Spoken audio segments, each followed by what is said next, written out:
Assalamualaikum warahmatullahi wabarakatuh. Anak-anak kelas 8 yang saya banggakan, bagaimana kabar kalian di sana? Semoga kalian baik-baik saja, tetap dalam keadaan lindungan Allah, dan tetap diberi kesehatan oleh Allah Subhanahu wa Ta'ala. Kalian telah memasuki semester 2. Pada kesempatan kali ini kita akan membahas bab 3, yaitu tentang kemajuan peradaban Islam pada masa Daulah Ayyubiyah.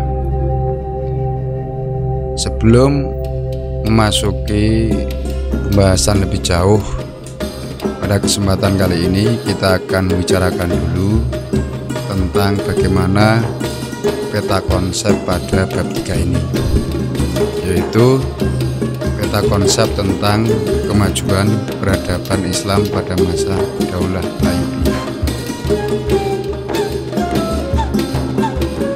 Sebelum itu mari kita buka dulu pelajaran ini dengan bacaan basmalah. Bismillahirrahmanirrahim. Anak-anak, peta konsep pada bab 3 ini, sebagaimana tadi saya ungkapkan, yaitu kemajuan peradaban Islam pada masa Daulah Ayyubiyah. Yang pertama yang akan kalian pelajari adalah bagaimana proses berdirinya Daulah Ayyubiyah. Jadi pertama yang akan kita bahas pada bab ketiga ini adalah proses berdirinya dinasti atau Daulah Ayyubiyah. Setelah itu kemudian kita akan membahas tentang bagaimana peradaban Islam pada masa Daulah Ayyubiyah. Artinya bagaimana perkembangan-perkembangan yang terjadi pada dinasti Ayyubiyah. Tentu ini perlu kalian pahami betul. Nah, ini merupakan bagian dari siklus peradaban yang terjadi di dalam Islam, terutama pada masa Daulah Ayyubiyah. Tentu kalian harus memahami atau tahu tentang persoalan-persoalan apa atau peristiwa-peristiwa penting yang terjadi pada masa Daulah Ayyubiyah. Setelah itu hal lain yang akan dibahas pada bab 3 ini, pada kemajuan peradaban Islam pada masa Daulah Ayyubiyah ini, adalah kita nanti akan membahas tentang pemimpin besar atau para pemimpin-pemimpin besar yang menonjol pada masa Daulah Ayyubiyah. Ini penting kita pelajari untuk mengambil sebuah ibroh atau pelajaran, terutama keteladanan-keteladanan dari pemimpin-pemimpin besar itu yang dapat kita teladani. Karena biar bagaimanapun, mempelajari sejarah adalah memiliki tujuan bagaimana kita mengambil sebuah pelajaran atau ibroh, baik dari sebuah peristiwa maupun keteladanan yang diberikan oleh para pemimpin-pemimpin besar yang terlibat dalam sejarah tersebut. Kan demikian. Sehingga harapannya Bapak berharap setelah kalian mempelajari bab 3 ini, kalian memiliki nilai-nilai karakter, memiliki karakter yang sebenarnya telah melekat pada pemimpin yang kita pelajari ini, yaitu pada masa Daulah Ayyubiyah ini. Yang pertama, nilai karakter yang perlu kalian kembangkan adalah rasa takwa kepada Allah Subhanahu wa Ta'ala.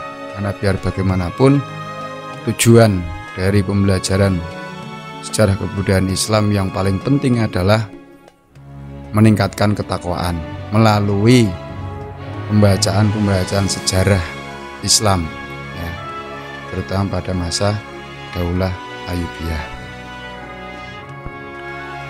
Ini mencerminkan sebuah karakter atau mencerminkan kompetensi inti satu, yaitu pada sisi spiritual kalian bisa menunjukkan ketakwaan kepada Allah melalui pembelajaran bab 3 ini ya.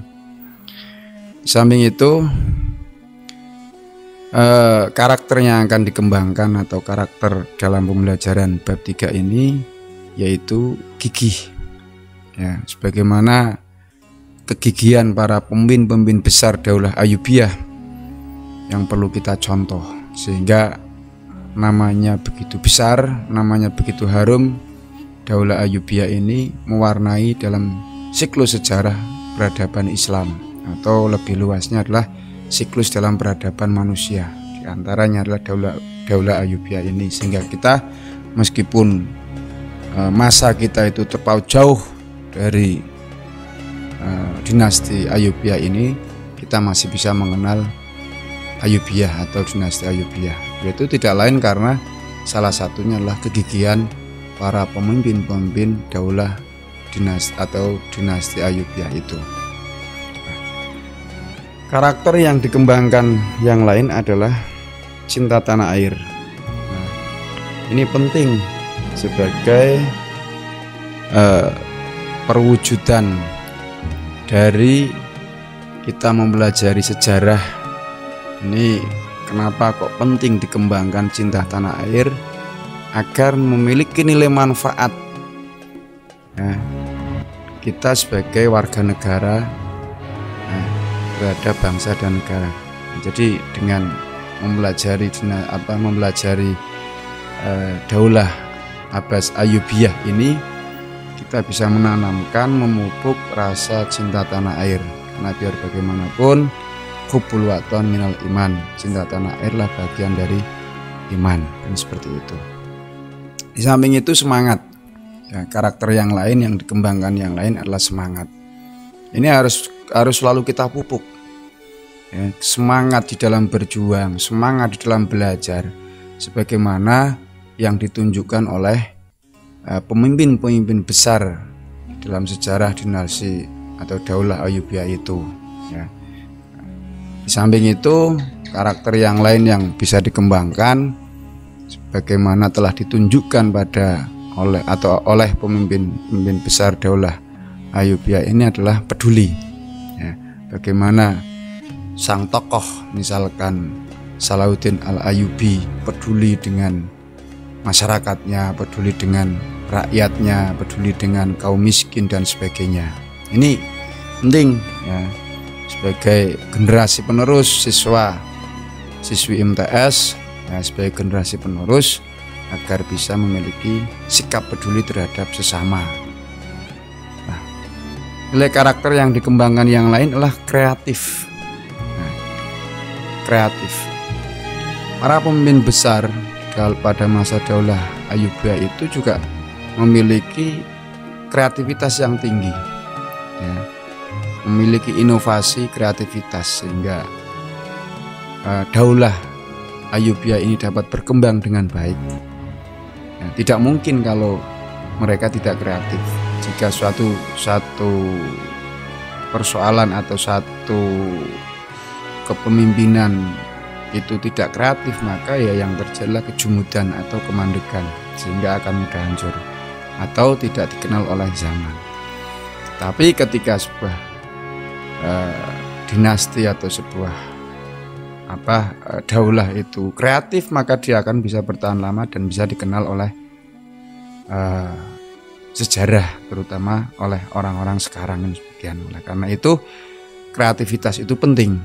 Nah, kalian sebagai pelajar tentu harus bisa kreatif ya, tidak hanya monoton, tidak hanya mengandalkan apa yang disampaikan oleh guru saja, tetapi kalian bisa berkreatif bagaimana mengembangkan termasuk materi-materi atau wawasan sejarah kebudayaan Islam yang telah disampaikan oleh Pak Guru-Bu Guru di madrasah atau sekolah. Jadi itu beberapa nilai karakter yang perlu kalian kembangkan di dalam melalui proses pembelajaran SKI ini pada bab 3 ini, yaitu melalui peradaban Islam pada masa Daulah Ayyubiyah. Demikian peta konsep pada bab 3 ini yang dapat Bapak sampaikan. Kami Bapak berharap kalian nanti bisa memiliki gambaran, ini loh nanti saya akan belajar peradaban Islam pada masa Daulah Ayyubiyah ini adalah hal-hal yang perlu kali saya kuasai lah ini. Semoga bermanfaat. Demikian yang dapat Bapak sampaikan. Mari kita tutup pelajaran kali ini dengan bacaan hamdalah. Alhamdulillahirabbil alamin. Demikian, kurang lebihnya mohon maaf. Wal afu minkum wallahu muwaffiq ila aqwamit thoriq. Assalamualaikum warahmatullahi wabarakatuh.